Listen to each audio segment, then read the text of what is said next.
The Holy Gospel according to St. Mark, the 6th chapter. Jesus left that place and came to his hometown, and his disciples followed him. On the Sabbath he began to teach in the synagogue, and many who heard him were astounded. They said, "Where did this man get all this? What is this wisdom that has been given to him? What deeds of power are being done by his hands? Is not this the carpenter, the son of Mary, and brother of James and Joses and Judas and Simon? And are not his sisters here with us?" And they took offense at him.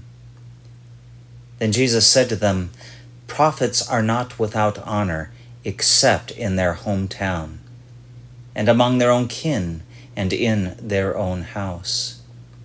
And he could do no deed of power there, except that he laid his hands on a few sick people and cured them. And he was amazed at their unbelief. Then he went about among the villages teaching. He called the 12 and began to send them out 2 by 2, and gave them authority over the unclean spirits. He ordered them to take nothing for their journey except a staff, no bread, no bag, no money in their belts, but to wear sandals and not to put on 2 tunics. He said to them, "Wherever you enter a house, stay there until you leave the place. If any place will not welcome you and they refuse to hear you, as you leave, shake off the dust that is on your feet as a testimony against them." So they went out and proclaimed that all should repent. They cast out many demons and anointed with oil many who were sick and cured them. The Gospel of the Lord.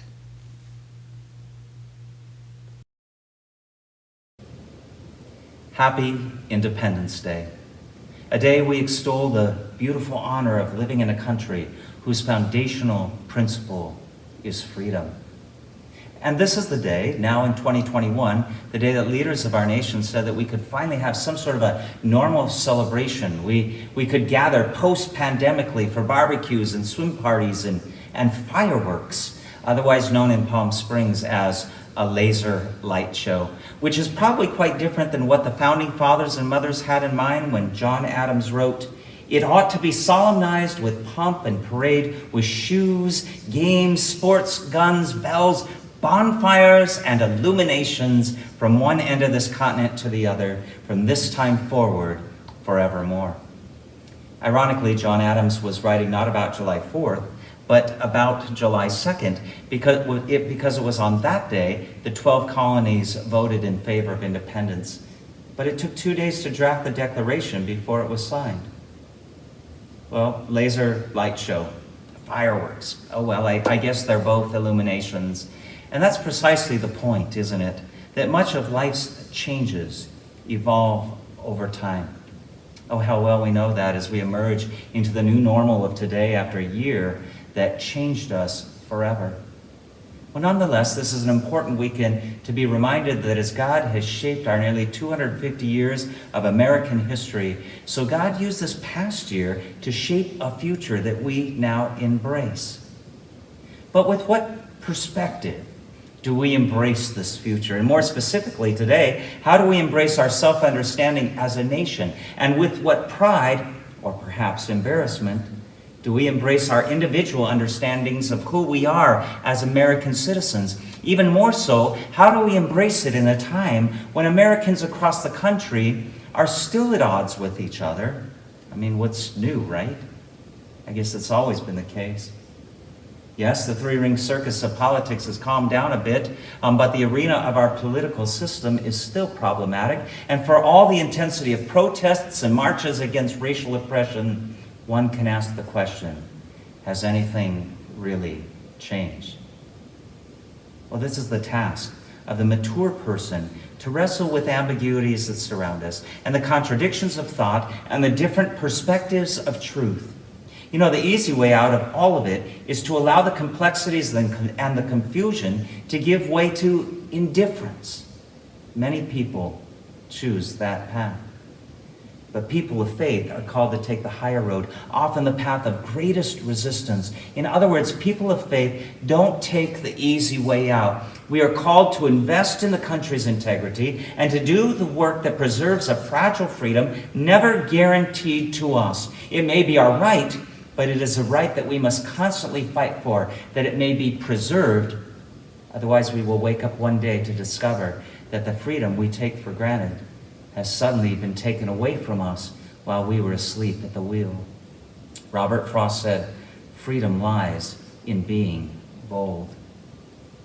So what is the posture of the person of faith on this 4th of July? And how can we celebrate on this day without erring on the side of becoming too Pollyanna and avoiding the deep angst and even the anxiety we may experience as American citizens? Well, I share with you the opening words of Charles Dickens' novel, A Tale of Two Cities. It was the best of times. It was the worst of times. It was the age of wisdom. It was the age of foolishness. It was the epoch of belief. It was the epoch of incredulity. It was a season of light.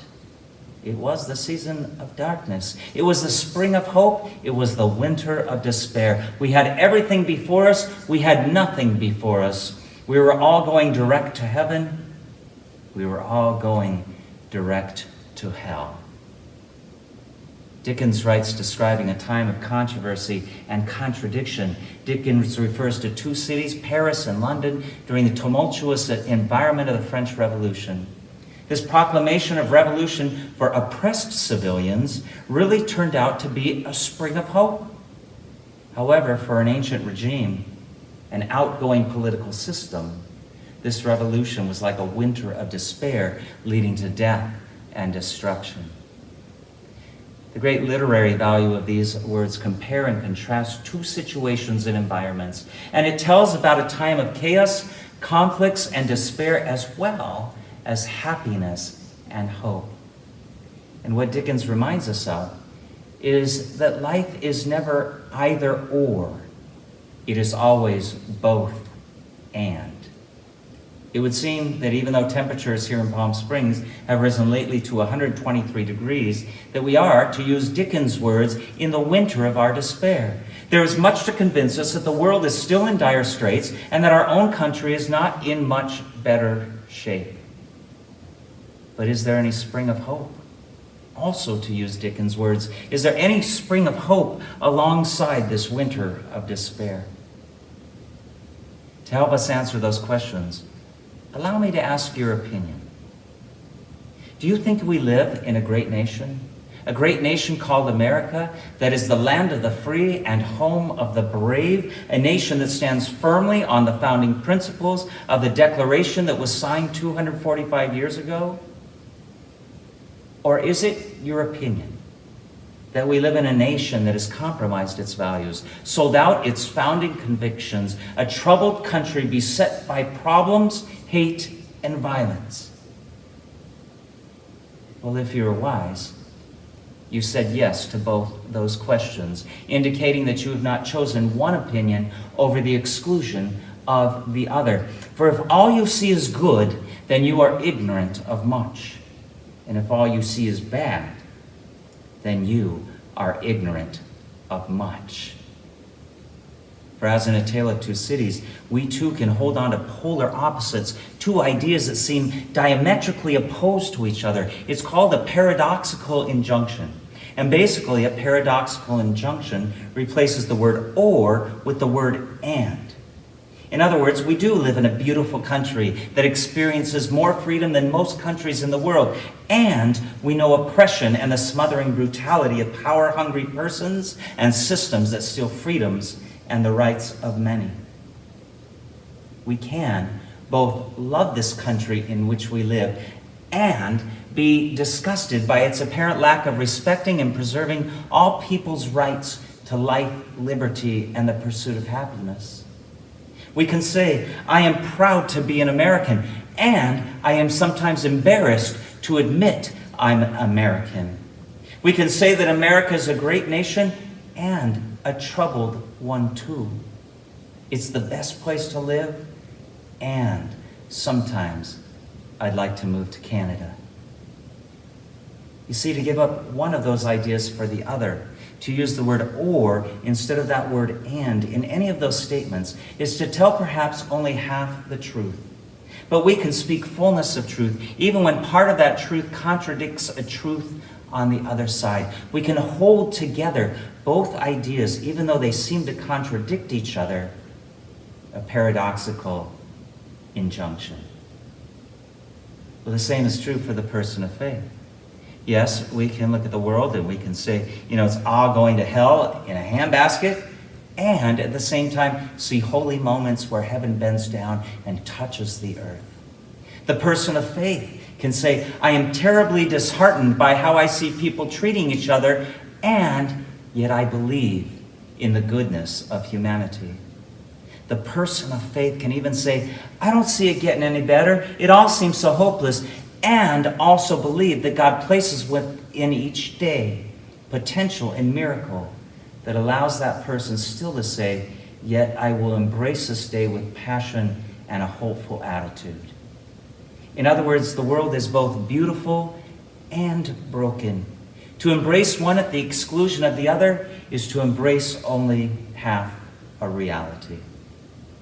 Well, this paradoxical injunction is not a foreign concept for us as believers in God. There's always been the paradox of light in the midst of darkness, being both lost and found, sinner and redeemed.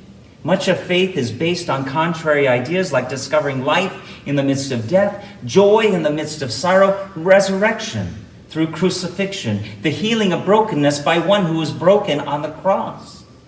Contrary ideas where one would seem to exclude the other, but not for people of faith. We can hang on to both. And in this is wisdom.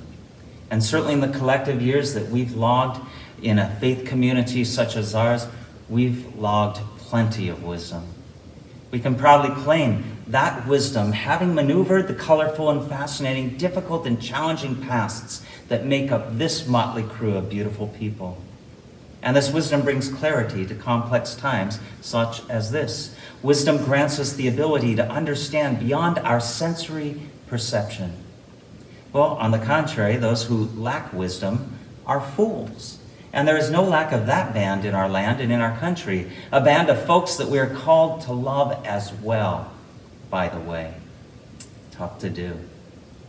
Well, wisdom beckons us all to a feast she has prepared, and she warns against foolishness. She calls, as it says in Proverbs, come eat of my bread and drink of the wine I have mixed. Lay aside immaturity and live and walk in the way of insight.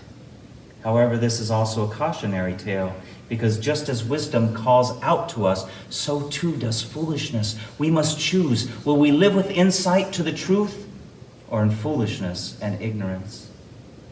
As we emerge from our sheltered lives into a new freedom, will it be wisdom that accompanies us or foolishness?